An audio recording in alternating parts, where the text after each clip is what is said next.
UTS begitu ya. Tapi sampai saat ini Ibu masih menemukan beberapa nama di dalam Smart Campus belum muncul. Jadi mohon maaf kalau nanti sampai dengan tidak terinput nilai UTS-nya dikarenakan tidak ada namanya. Jadi kami sebagai dosen tidak bertanggung jawab untuk itu. Jadi mohon sangat-sangat karena kemarin Prodi sudah rapat dengan dosen di PAI untuk mengingatkan kembali mahasiswanya atas ketertiban administrasi yang selama ini masih tergolong rendah gitu ya dari beberapa mahasiswa yang memang kalau memang belum begitu untuk menyelesaikan silakan menghubungi atau bertemu dengan KTU ataupun bertemu dengan Bapu untuk berbicara mengenai administrasi yang belum terselesaikan. Baik, Ibu lanjutkan ya. Jadi 2 kali pertemuan lagi nanti kita akan menjalankan UTS karena UTS itu juga harus diinput nilainya di Smart Campus sehingga membutuhkan kerjasama mahasiswa untuk bisa menyegerakan gitu ya nama-namanya agar segera terinput di dalam Smart Campus. Baik, izin Ibu share terkait 4 kompetensi guru. Mana ini akan kita lanjutkan pada tahapan ini.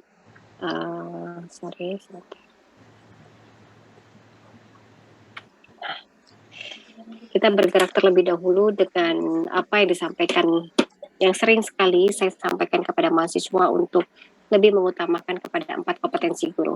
Mengapa demikian? Karena tercerminnya seorang guru ada dalam 4 kompetensi ini, ya. Kalau kita melihat bahwa dari judul-judul skripsi ataupun dengan definisi lainnya, bahwa guru atau pendidik itu dengan istilah yang sama. Tidak ada definisi guru pendidikan agama Islam, tidak ada definisi guru sejarah, ya. Jadi guru itu meskipun dengan mata pelajaran yang berbeda, mereka tetaplah dengan undang-undang yang sama, dengan peraturan pemerintah yang sama, dengan kode etik yang sama. Sehingga kalau kita memilih definisi ataupun konsep dan sebagainya mengenai guru sejarah, guru matematika, guru agama Islam itu tidak ada definisinya, melainkan hanya pendidik ataupun guru itu sendiri. Mahasiswa yang membanggakan bahwa kita harus mengetahui perlunya ada pemahaman terkait 4 kompetensi guru yang meliputi dari kompetensi kepribadian, yang meliputi dari kompetensi profesional, yang meliputi dari kompetensi pedagogik dan juga kompetensi sosial. Kita bahas satu persatu ya, supaya mudah difahami karena khawatir nanti mahasiswa tertukar dari kompetensi profesional dengan kompetensi pedagogik. Baik. Kita bisa lihat bahwa kompetensi kepribadian di dalam ini bagaimana kemampuan personal guru itu mencerminkan kepribadian yang sangat mantap, stabil ya. Jadi tidak mengatakan hari ini A, besok B begitu ya. Jadi kepribadiannya muncul dari bagaimana dia menunjukkan kepribadian yang sangat dewasa, matang, stabil. Kalau bicara tentang emosi juga harus diolah secara stabil. Tetapi kita katakan lagi setiap manusia pasti memiliki naik turunnya emosi. Meskipun dalam cerminan kepribadian guru harus menempatkan gitu ya emosinya dengan secara wajar ketika mereka berada di dalam kelas ataupun di luar kelas. Kita bisa melihat bahwa guru juga tercermin kewibawaannya gitu ya. Jadi Bu, bagaimana supaya saya mudah ataupun terlihat lebih profesional Bu? Ya, terapkan 4 kompetensi ini. Karena mengapa? Berwibawa itu bukan berarti kita menunjukkan pakaian kita yang mahal, tidak. Kita menunjukkan keistimewaan kita, mungkin saja kita punya berlian yang banyak, tidak. Berwibawa itu bagaimana kita mendengarkan orang lain dan berpendapat sesuai dengan pemahaman kita, bukan sotoy. Kalau anak sekarang bilangnya sotoy nih gitu ya, sok tahu gitu ya, soto yang tidak tahu kita sampaikan menjadi ketahuan, ke informasi yang kita dapatkan untuk pengetahuan kita padahal itu salah ya. Menjadi teladan bagi peserta didik juga dan berakhlak mulia. Nah, saya tidak meragukan lagi sebenarnya mahasiswa PAI pasti dengan berakhlak mulia ini sampai dengan detik ini pasti sedang berproses untuk menuju itu. Selanjutnya, memiliki kepribadian yang matang dan bagaimana mereka sebagai guru akan menjadikan teladan gitu ya. Nah, kalau kita ingin ditiru, bagaimana sikap kita, bagaimana kewibawaan kita, bagaimana kedewasaan kita, itu harus sudah dimulai semenjak kita proses perkuliahan, semenjak kita akan ditempa menjadi seorang guru. Jadi bagaimana kita bertindak, bertingkah laku, dan bagaimana kita mengutamakan semua perilaku yang mencerminkan perbuatan-perbuatan baik. Yang tadi saya sampaikan, kalau seandainya peserta didiknya makannya sambil berdiri, minumnya juga sambil berdiri. Kita memberikan informasi kepada peserta didik juga untuk bisa mengutamakan makan dan minum dengan cara duduk.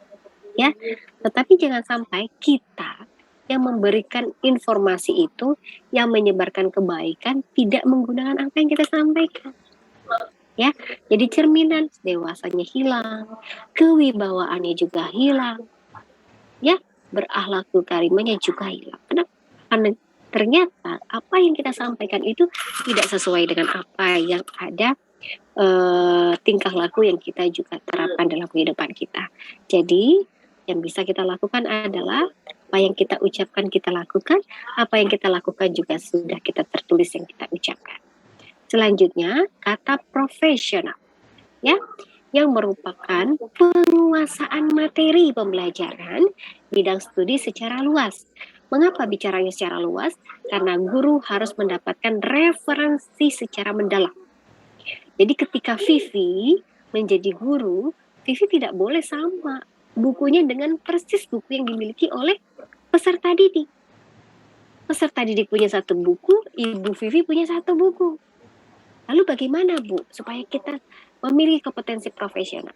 Kita harus punya buku dengan terbitan apapun untuk melengkapi isi dan substansi dari materi yang akan kita jelaskan. Contoh, di sekolah kita menggunakan penerbitnya Yudhistira, gitu ya. Ibu Vivi membeli buku yang penerbit Erlangga, 3 serangkai, gitu. Supaya apa? Karena setiap penerbit pasti punya cara pandang yang berbeda dengan materi itu. Satu buku membahas terkait sholat wajib. Ada satu buku yang menambahkan dengan sholat sunnahnya. Berarti kita perlu penambahan ya. Jadi peserta didik kita harus diperkaya secara luas informasinya, pengetahuannya dari guru yang banyak membaca.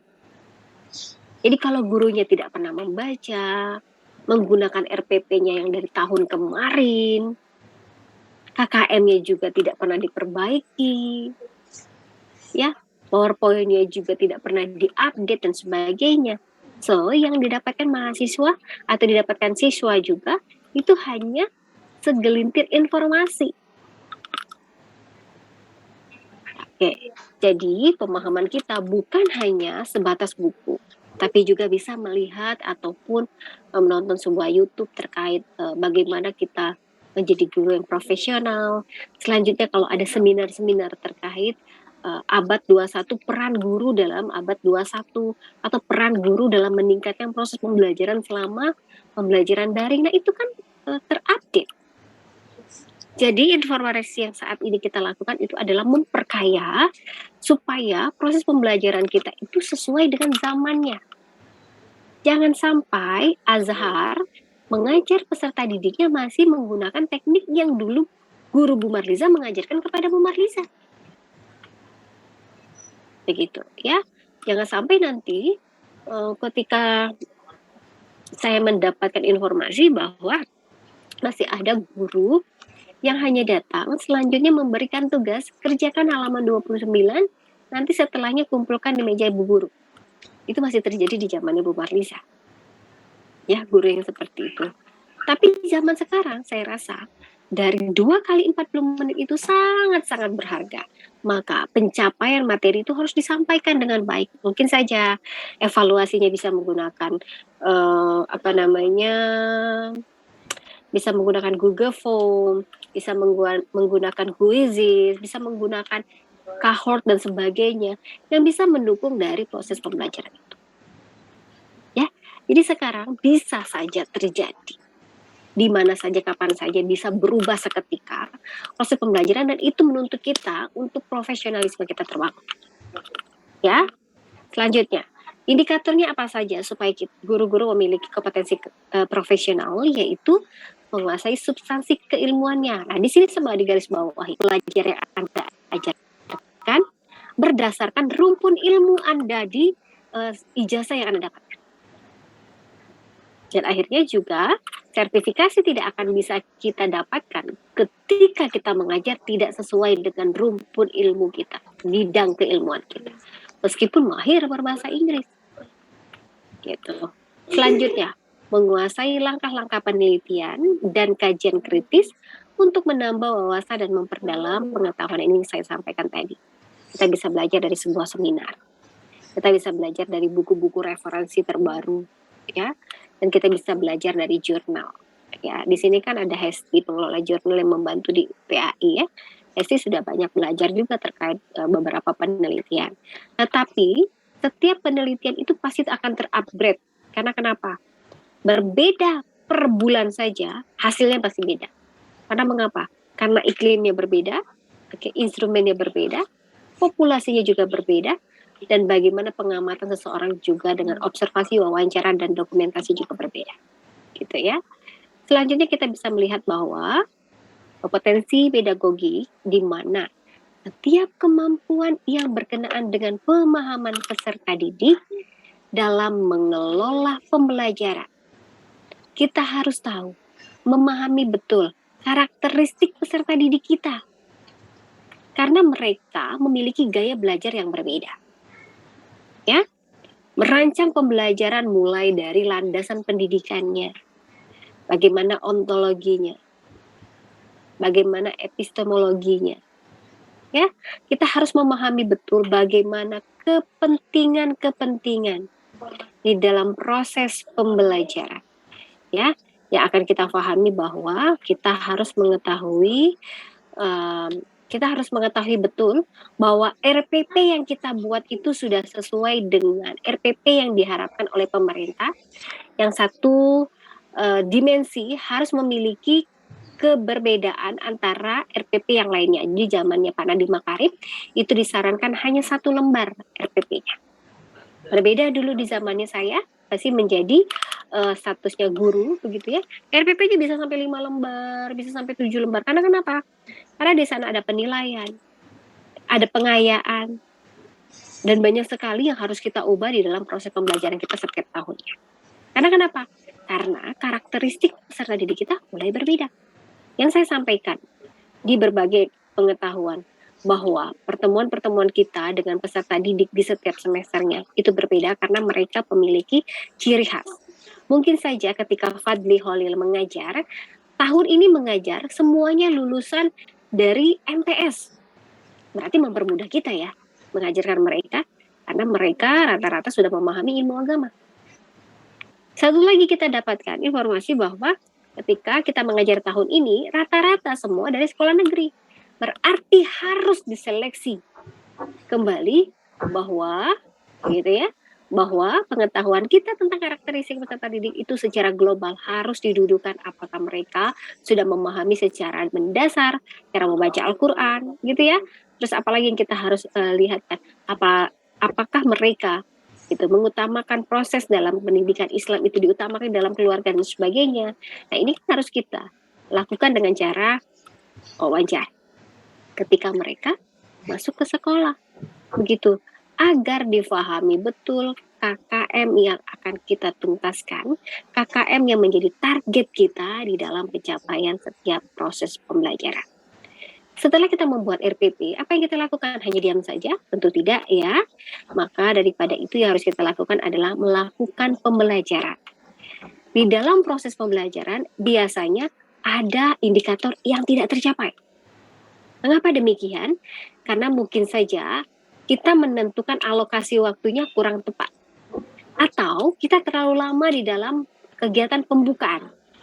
Atau di dalam kegiatan inti tidak terduga ternyata banyak sekali peserta didik yang bertanya mengupas tuntas terkait materi yang kita ajarkan sehingga kegiatan penutup sudah tidak lagi mendapatkan waktu dan itu sudah habis. Maka yang saya katakan evaluasi bisa kita sinkronkan dengan cara membuat Google Form atau menyebarkan kuisis dan sebagainya ketika mereka ada di rumah. Ya. Selanjutnya adalah merancang evaluasi pembelajaran yang tadi saya katakan. Evaluasi pembelajaran tidak melulu harus dalam bentuk tertulis yang ada di sekolah dengan menggunakan paper, tetapi juga kita bisa melakukan dengan quizzes, kita bisa lakukan dengan lempar pertanyaan, atau kita bisa menggunakan dengan kuis-kuis ataupun permainan sistem acak. Ya, ini dalam 10 seperti sistem arisan gitu, kita punya aplikasi yang ada di internet, kita gunakan saja. Jadi nanti akan rolling secara peserta didik tersebut mendapatkan satu pertanyaan dan mereka menjawab pertanyaan itu. Nah, itu juga dari bagian evaluasi. Ya, untuk selanjutnya kita harus mengembangkan peserta didik untuk mengaktualisasikan berbagai potensinya. Kalau kita bicara tentang pendidikan agama Islam, kita juga harus melihat dan peka bahwa peserta didik kita ada beberapa yang mahir dalam menulis kaligrafi. Ada juga yang mahir dalam membaca Al-Quran dengan tajwid. Ya, ya akan menjadi qori dan qori'ah. Ataupun juga muazin. Ataupun juga suaranya ada yang bagus dan menjadi penyanyi. Ada juga yang mahir dalam olahraga karate, berenang, voli, basket, dan sebagainya. Sehingga kita harus peka sekali supaya potensi peserta didik ini bisa menjadi keunggulan dan meningkatkan prestasi sekolah. Ya, karena mengapa? Karena prestasi sekolah itu dimunculkan ketika kita tahu ya potensi peserta didik kita yang kita gali. Jadi bukan hanya sebatas kita memberikan materi apa yang tercantum di RPP, itu yang sudah kita ajarkan. Jadi ada aktualisasi diri yang diberikan nanti, adanya perlombaan di sekolah, gitu ya, ataupun perlombaan antara kelas. Di sini baru kita bisa menentukan, oh ternyata ada anak yang di kelas saya, kalau pelajaran saya itu selalu ngantuk. Oh ternyata anak tersebut kori. Nah itu terjadi ya, ada salah satu mahasiswa Bu Marliza itu kalau Bu Marliza mengajar dulu offline itu selalu terlambat. Setelah terlambat dia tidur pula di bagian depan, tidurnya di depan Bu Marliza loh, persis di depan. Kalau duduk tidak pernah di belakang, duduknya di depan tapi selalu tidur. Ya, dan itu hafal sekali. Dan setiap dosen itu hafal nama mahasiswa. Ya, dan apa? Ketika kita tahu bahwa anak tersebut membantu sebuah yayasan gitu ya, membantu sebuah yayasan di mana yayasan itu punya pesantren dan harus mengontrol setiap kalinya dengan peserta didiknya yang selalu berada di luar ataupun di dalam, dan itu juga harus monitor sampai dengan jam 12 malam. Selanjutnya membangunkan peserta didiknya ataupun santrinya pada malam hari untuk sholat tahajud dan sebagainya. Ya, begitu. Selanjutnya subuh harus juga menghatamkan bacaan seperti kitab kuning dan sebagainya. Jadi ada riwayat cerita yang dia jelaskan mengapa ketika dia datang itu selalu tidur. Ya, tetapi ketika PKL ya tidak seperti itu. Ketika PKL ya mengajar dengan sebaik-baiknya sebagai seorang guru, gitu ya. Tapi tetap saya sampaikan bahwa ketika nanti kamu mengajar, kamu akan menemukan salah satu peserta didikmu yang juga tidur.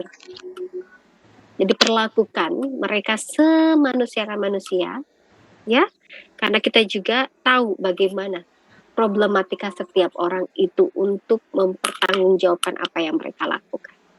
Oke, selanjutnya kompetensi sosial. Kita bisa melihat bahwa berkenaan dengan kemampuan pendidik, kita tidak boleh luput bahwa kita adalah makhluk sosial. Ya, mengapa demikian?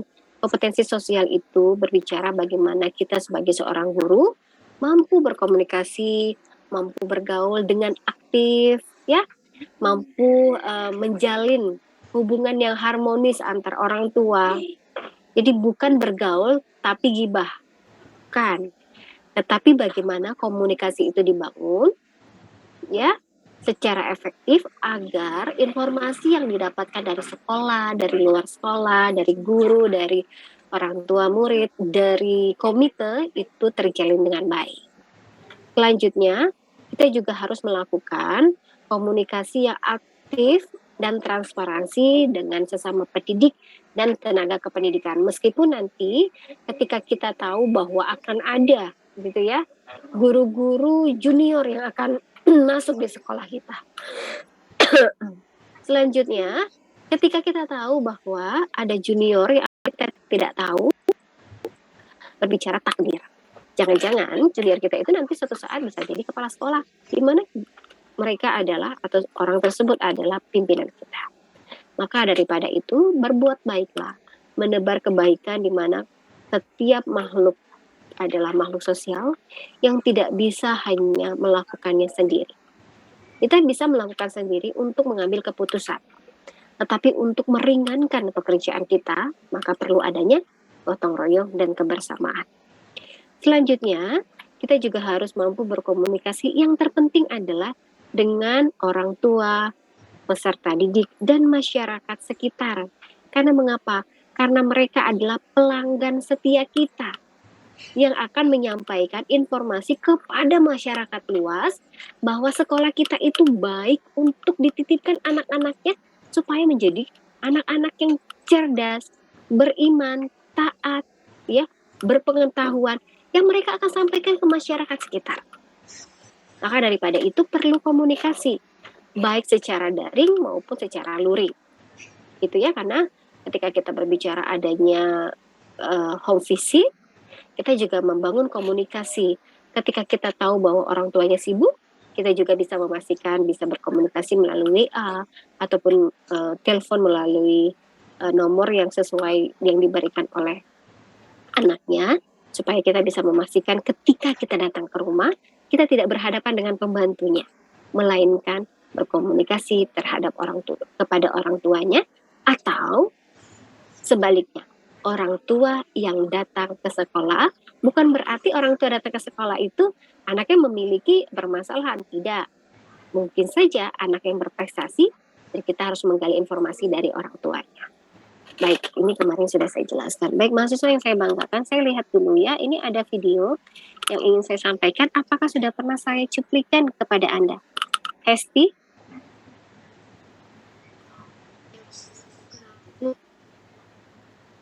Ibu pernah membuka video terkait World Bank belum? World Bank belum, Bu. Belum ya, oke. Terakhir Ibu tugas video itu semester 4.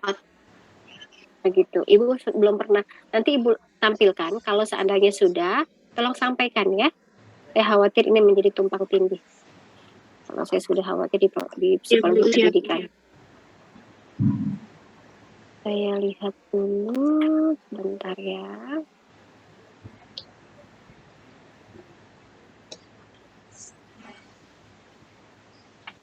Jadi sebenarnya video ini yang akan saya tampilkan itu ketika saya dapatkan di kuliah S3. Tapi itu video yang didapatkan tersebut dari World Bank, saya dapatkan saat ini masih berkolerasi. Mengapa guru kita belum dikatakan profesional? Mengapa anak kita sulit sekali menaikkan kapasitas pemahamannya? Ada kotak hitam yang harus kita bongkar, dan ini adalah hasil survei yang dilakukan selama 2 tahun kalau tidak salah, 2 tahun yang berbeda, 2010 dan 2006. Coba kita lihat ya, nanti khawatir Ibu lupa. Tolong dilihat apakah muncul atau tidak.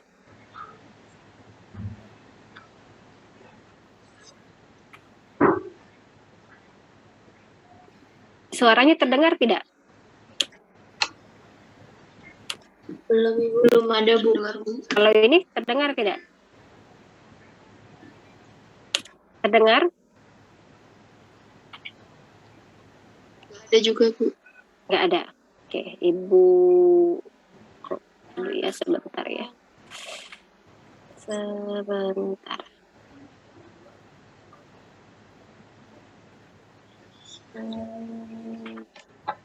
Sebentar, Ibu harus ubah dulu nih. Mohon bersabar ya.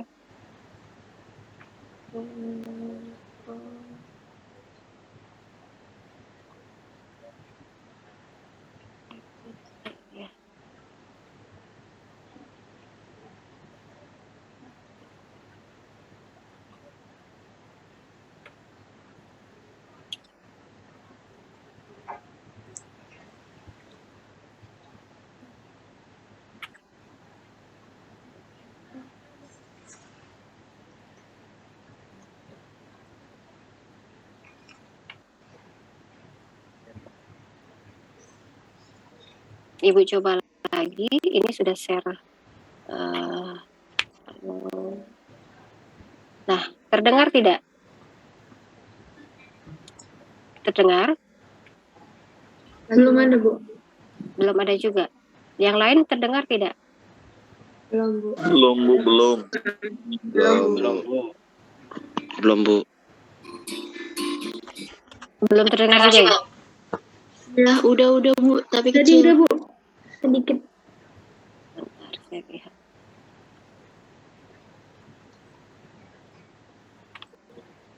Kita mengirim anak-anak kita ke sekolah dengan harapan tinggi. Mereka Baik. Maaf ya, terlalu lama. Kita mengirim anak-anak kita ke sekolah dengan harapan tinggi.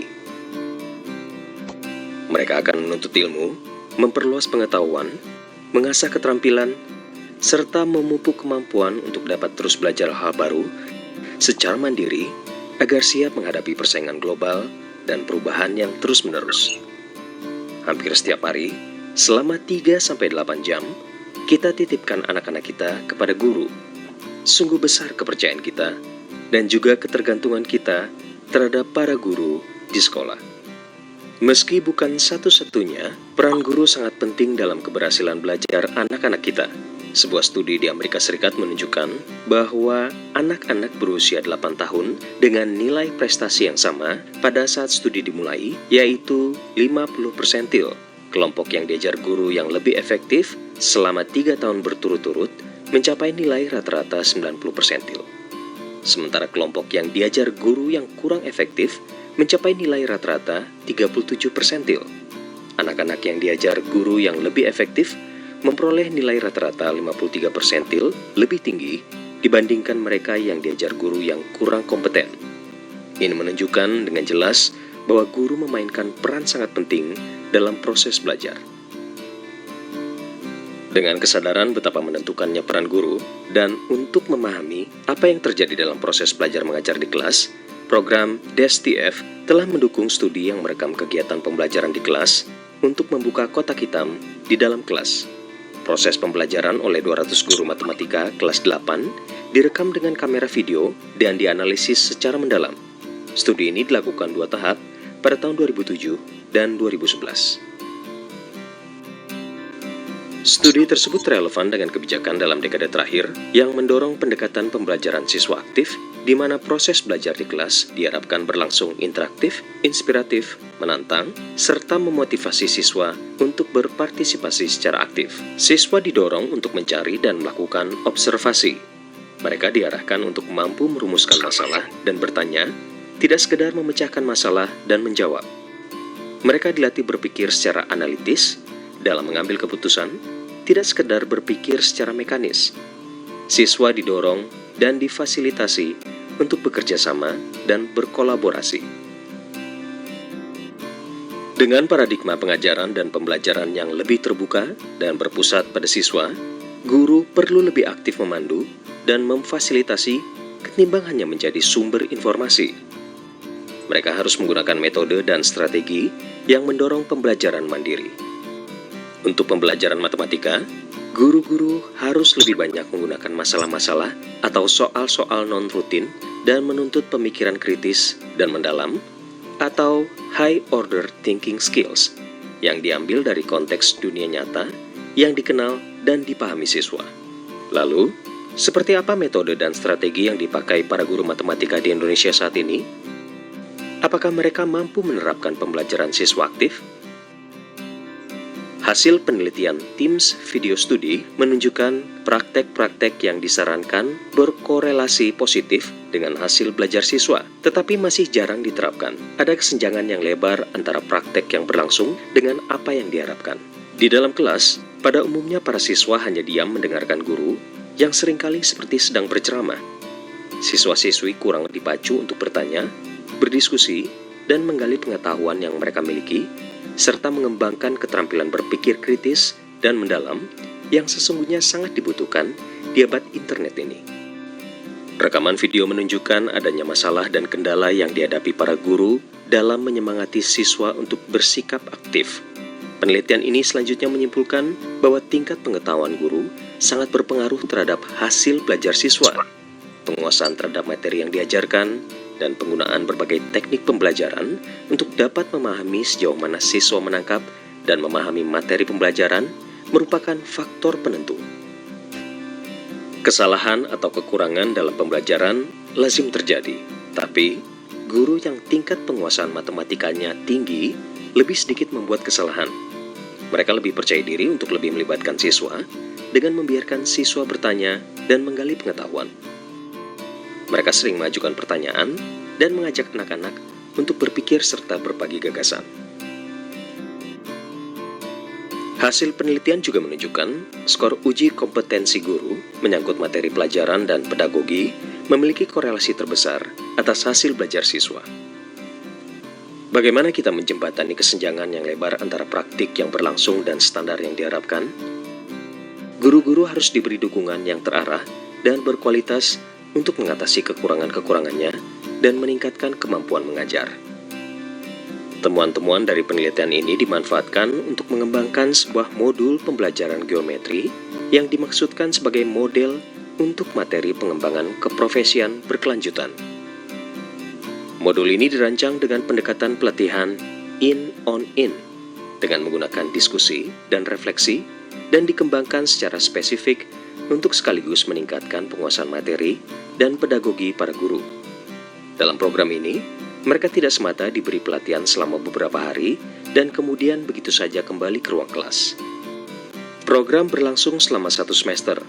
Guru-guru dihimpun dalam kelompok kerja musyawarah guru mata pelajaran atau MGMP Matematika yang bertemu secara rutin untuk belajar bersama, berdiskusi tentang metode baru, serta membahas kendala yang dihadapi di dalam kelas. Modul ini didasarkan pada kerangka ELPSA atau Experience, Language, Pictures, Symbol, dan Application.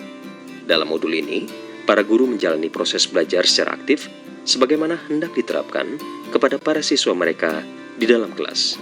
Pada akhir pelatihan, para guru merekam proses pembelajaran di kelas dan menonton hasil rekaman bersama guru-guru lain untuk mendapat evaluasi dan masukan.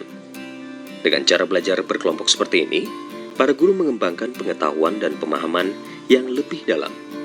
Mereka lebih siap menjalankan metode pengajaran yang berpusat pada siswa. Modul ini telah diuji cobakan di 5 kabupaten dan P4TK Matematika sudah menerapkannya sebagai modul pembelajaran secara online.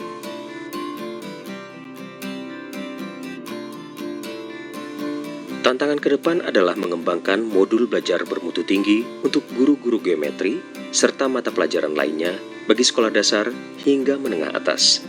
Benih ini harus tumbuh menjadi program berkualitas yang tersedia untuk semua guru yang ingin meningkatkan kecakapan mereka. Tujuan kita adalah mengubah atmosfer belajar di kelas-kelas dari Sabang sampai Merauke.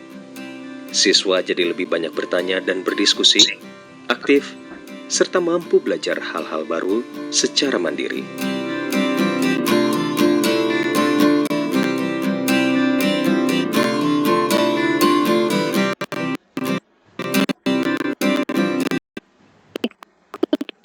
Uji kompetensi guru nilainya 100, guru tersebut bisa menjadikan nilai peserta didiknya nilainya 100 pula. Tetapi kalau gurunya nilainya 50, lalu berapa nilai peserta didiknya? Bisa Anda gambarkan ya? Maka daripada itu, pada dasarnya, kalau gurunya memiliki keilmuan yang sama dengan mengajar pendidikan yang sama, memperkaya ilmunya, bagaimana mereka mendukung sekali proses pembelajaran, maka secara efektif akan meningkatkan pemahaman peserta didik jauh lebih baik sebelumnya. Contoh, Sela mengajar di kelas 1A, Hesti mengajar kelas 1B, Intan mengajar di kelas 1C. Sama-sama guru pendidikan agama Islam. Ya. Sama-sama materi yang diajarkannya sama dengan buku yang didapatkan oleh peserta didik. Kualitas peserta didiknya harusnya sama atau berbeda? Harusnya sama atau berbeda? Sama. Karena mengapa? Karena materi yang diajarkan sama, kompetensinya yang dimiliki oleh guru sama, begitu ya. Dan bagaimana lulusan juga dari lulusan UIA yang sama, seharusnya yang dimiliki oleh peserta didik dengan pemahaman yang sama. Tapi kalau seandainya di kelas Sela, peserta didiknya prestasinya lebih tinggi, di kelas Inten prestasinya juga menjunjung tinggi, di kelas Hesti dominannya rendah, apa yang salah? Maka perlu dievaluasi, apakah Ibu Hesti tidak mengembangkan dan tidak memperkaya bacaan bukunya Bu Hesti, atau tidak Bu Hesti memiliki kompetensi, uji kompetensinya nilainya terlalu rendah. Maka seharusnya ketika kita sudah melakukan uji kompetensi dan nilainya dikatakan tidak sempurna, mungkin di bawah dari sempurna yaitu 80 ya, di bawah grade-nya adalah cukup yaitu 50, 40, maka sebaiknya Ibu Hesti tidak mengajar di kelas-kelas yang tinggi. Karena kemampuan secara kompetensinya masih rendah. Gitu. Ya, jadi diutamakan adalah bagaimana ketika uji kompetensi itu memberi gambaran bahwa guru tersebut mumpuni mengajar di kelas itu. Meskipun berbeda gurunya, tetapi harus memiliki satu kesatuan dalam pencapaian. Nah, saat ini kan mahasiswa sudah masuk dalam yang namanya micro teaching. Anda akan melihat dan merekam siapa Anda sebenarnya. Ketika merekam diri Anda, dievaluasi oleh teman Anda, tidak boleh marah. Ya, Sarah Kamila dikritik oleh Visi. Sarah ternyata suaranya tidak terdengar di bagian belakang. Sarah harus merubahnya, bukan berarti harus berteriak. Berarti menambah sedikit volumenya supaya bisa didengar oleh peserta didiknya di bagian belakang. Ya, selanjutnya. Ya, Arini diberi saran oleh Imamul Aziz mengatakan bahwa PPT yang dibuat Arini itu tulisannya seperti semut. Anak-anak di belakang tidak terlihat. Maka Arini harus merubah bagaimana caranya penulisan, membuat PowerPoint yang baik dan benar, yang bisa dan mudah difahami oleh peserta didik dan mampu dibaca oleh peserta didik sampai dengan peserta didik kita di bagian belakang.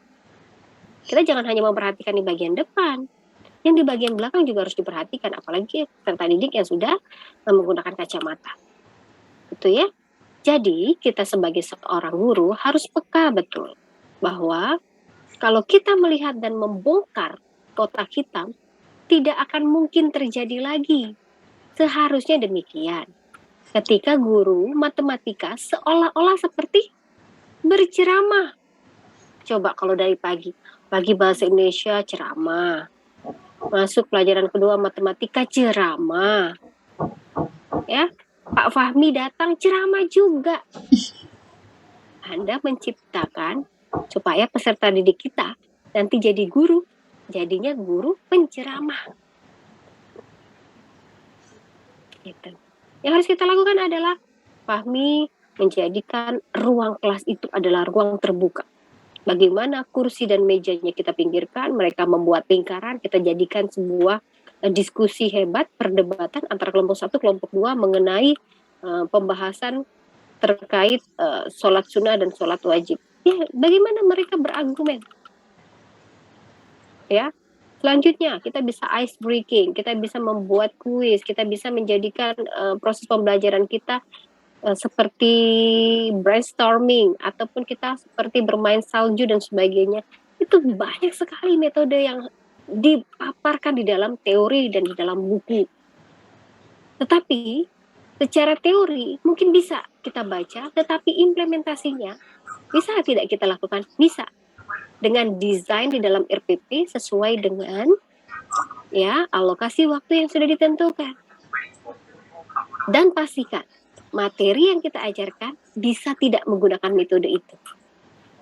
Contoh, kita belajar sekarang terkait memandikan jenazah. Kalau memandikan jenazah, kita menggunakan metode mind mapping. Cocok tidak? Peta konsep yang kita buat itu kan tidak matching, tidak sesuai. Namanya betul dengan menggunakan model mind mapping, keren. Tetapi materinya nggak nyambung. Yang harus kita lakukan adalah demonstrasi. Tidak mungkin mengajarkan anak-anak kita berenang, ya, tidak mengimplementasikan mereka berada di outdoor. Tidak mungkin mereka harus belajar menjadi kupu-kupu, terbang hanya di gaya kupu-kupu, begitu ya, tanpa memperkenalkan hewan kupu-kupu tersebut. Jangan-jangan mereka berpikir kupu-kupu itu adalah capung, atau jangan-jangan kecoa yang bisa terbang juga, ya. Jadi jangan sampai pemahaman peserta didik kita itu tidak tergambarkan dari guru yang kurang fokus terhadap model dan ketepatan model yang disampaikan. Oke. Ada Burhanuddin? Ya, Bu. Baik. Burhanuddin, dari video yang Anda tonton tadi ini, ada hal yang menarik pasti Anda ambil untuk menggarisbawahi yang harus diubah dari guru di Indonesia. Seperti hasilnya ketika sertifikasi tidak akan pernah terlapor. Guru yang mengajar 4 mata pelajaran berbeda itu tidak akan pernah terlapor. Bahkan program kampus mengajar itu setidaknya harus menggarisbawahi bahwa mahasiswa yang ikut andil adalah mendampingi dan membantu. Ingat itu, mendampingi dan membantu, bukan mengganti. Ya, garis bawahi notabene. Tapi temuannya adalah mahasiswa sebagai guru. Meskipun peserta didik merasa lebih semangat karena orang baru, wajah baru, keceriaan baru. Tapi nanti Hesti, Avandi, dan Titi jadi guru, saya rasa semangatnya harus sama dengan semangat mahasiswanya dulu. Jangan kendur gitu. Ya. Kita berharapnya seperti apa nanti menjadi seorang guru? Pak Azhar Ahmad yang jadi guru PAI. Pak Azharnya ngantuk terus. Ayo kita olahraga, nanti dijadikan guru olahraga. Ya tidak demikian, bukan? Bahwa mentang-mentang gurunya steril, ya badannya kekar, semua besar gitu, berotot. Nggak pantas Bu jadi guru PAI. Lalu kalau pantas pakai peci begitu? Lalu dengan guru yang kerdil, kecil, imut, tipis badannya nggak boleh jadi guru PAI. Jadi tidak ada kategori dengan ukuran badan. Yang diukur adalah secara intelektualnya. Mau belajar atau tidak, mau merubah diri atau tidak. Saya katakan saya tidak pintar. Tapi saya mau. Jadi tumpukan buku di rumah itu memancing kita untuk baca. Karena mengapa? Tuntutan zaman semakin berubah. Kalau tadi Avandi mengatakan tidak mau keluar dari zona nyaman. Saya maunya nulis di papan tulis, hello, sekarang sudah bukan zamannya lagi. Ya, meskipun masih difasilitasi itu. Dan kalau ada dosen yang melakukan hal yang sama, itu segera dievaluasi. Ya, lambat laun akan terpinggirkan, lambat laun akan semakin merasa lebih kerdil karena tidak mau belajar. Tapi tidak semua. Bahkan ada guru yang sudah tua tapi antusiasnya semakin tinggi. Karena mengapa? Karena berprinsipnya kita itu belajar, tidak mengenal usianya. Ya, itu tadi. Kalau seandainya ada kuliah profesor ya, setelah S3, jangan-jangan Bu Marliza juga mau kuliah lagi. Tinggal tepuk jidat aja itu sampai di mana mau kuliah terus gitu. Tapi kita belajar, semuanya terus belajar. Karena konsepnya adalah bahwa ketika ilmu yang kita dapatkan itu bukan memang untuk kepentingan kita hanya mengajar, tapi menyirami tanaman harus setiap hari disirami dengan air. Segar terus gitu. Ya, kalau kita tidak tahu contoh seperti Bu Marliza, hari ini akan kesulitan gitu ya share screen. Ternyata yang harus Bu Marliza buka adalah bagaimana masuk di dalam share screen. Ibu rubah lagi tadi masuk ke dalam video. Ini ada basic. Ibu coba lagi di advance-nya masuk dalam video. So kita banyak belajar anak-anak, mahasiswa. Ya, ibu belajar, kalian juga belajar. Jadi kalau dikatakan Bu saya nggak punya ini nggak punya itu, ya tidak apa-apa. Masih ada rental. Bu kalau saya kuliah nggak punya kuota boleh nggak Bu? Saya berdua sama Imamul Aziz, monggo silakan aja. Tapi kalau di kampus nggak boleh Imamul Aziz duduk bareng sama Burhanuddin dalam satu kursi. Ya, kalau bicara tentang kuota yang memang terbatas, boleh bersama berdua dalam satu layar. Tetapi kalau di dalam offline, janda tidak mungkin duduk bersama dalam satu kursi bersama Sela. Gitu. Ya, baik. Anissa Husnul Khotimah. Ada? Anissa? Ada Anissa? Ya, adalah nanti semester ganjil ataupun di tahun ajaran baru, itu sudah serentak untuk proses pembelajaran tatap muka. Ya, kita berharap ke depannya corona, apapun penyakit yang namanya berurutan ya, Omikron, ada omnya, ada umnya, segala macam lah apa namanya, gitu. Kita berharap tidak menjadi satu permasalahan yang menjadi kisah nanti di anak-anak kita, bahwa proses pembelajaran itu sungguh tidak menyenangkan di saat mereka di bangku 2 tahun lah ya, di bangku kelas 3, kelas 4 dan sebagainya.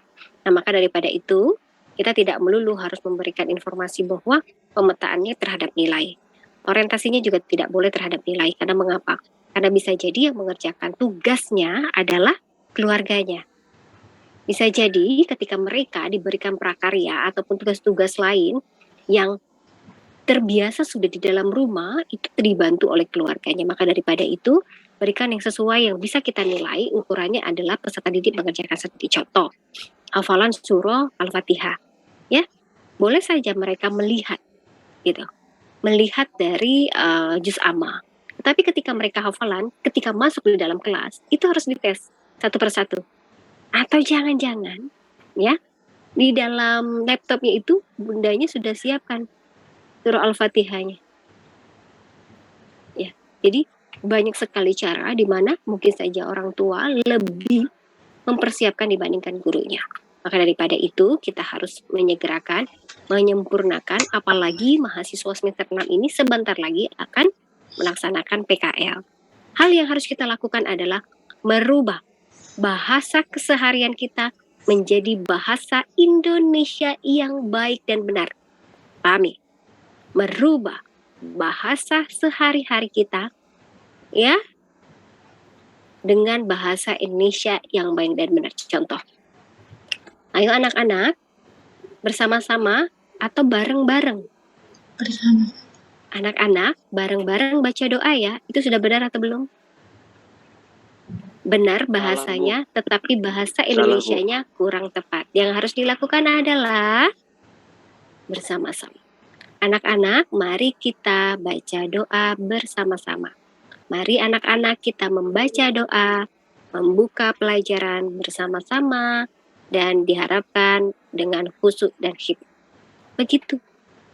Karena masih ketika kami menguji PKL, itu saking groginya, Bu, saya itu sudah menyiapkan Bu paper saya. Saya menulisnya bersama-sama. Tapi kok ketika dinilai saya menyebutkannya bareng-bareng. Gitu ya. Masih ada lagi guru yang menyampaikan, kagak boleh. Nah, itu masih saya temukan itu. Anak-anak kagak boleh itu menerapkan. Jadi bahasa di rumahnya masih digunakan. Yang harus kita lakukan adalah pembiasaan. Gimana Bu caranya? Oke, Intan mau mengajar, coba di depan layar atau di depan kaca. Saya kalau bicara seperti ini, terlihat marah atau terlihat menjelaskan? Ya, senyuman yang saya berikan terlalu lebar atau terlalu kecut? Dan kita bisa mengukur sendiri. Ya. Nah, kalau Bu Marliza itu selalu mengukur, karena kenapa? Bu Marliza itu memang terlihatannya jutek. Mau mingkem atau senyum, ya jutek. Model mukanya seperti itu. Ya. Jadi, kita bisa memastikan bahwa, oh ketika saya jutek, yang bisa kita berikan supaya tidak terlihat jutek, ya senyum sedikit. Ya. Dan bisa memastikan bahwa suara kita terdengar persis bagian belakang. Tapi kalau Zoom nggak mesti harus teriak ya, bahwa volume itu yang bisa mengatur di dalam keseharian kita, kecuali kita di dalam proses tatap muka. Baik, selanjutnya Ibu mau bertanya, ini tadi sepertinya tertutup terus. Sandi mana Sandi? Sandi?